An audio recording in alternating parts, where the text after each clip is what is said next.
ও বড় ভাই, তোর লিগে একটা খুশির খবর আর একটা দুঃখের খবর আছে। আমার কইছে তুই পরীক্ষায় ফেল করলে তোরে বিয়া করাই দিব।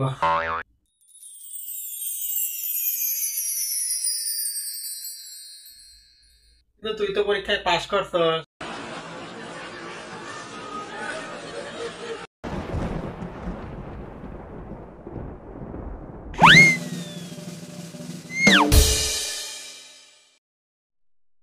ভাই ভাই জানাস আমি কি করছি? কি করছস? এত লাফাইতেছস কে? মরার দোকান থেকে ঘড়িটা মাত্র 100 টাকা দিয়ে কিনছি। কি কস? এত কমে কেমনে সম্ভব? হ্যাঁ ভাই, ঘড়িটা নষ্ট, চলে না, খালি হাতে বরং যাবো। নষ্ট করিতে কি করবি? মানুষের বোকা বানাবো। আর ঘড়ি তো চলে না বল। না করলে কি হয়েছে, করলে তো অনেক সুন্দর লাগতো। আমিও একই কাম করি। এই না হইলে আমরা ভাই বোন।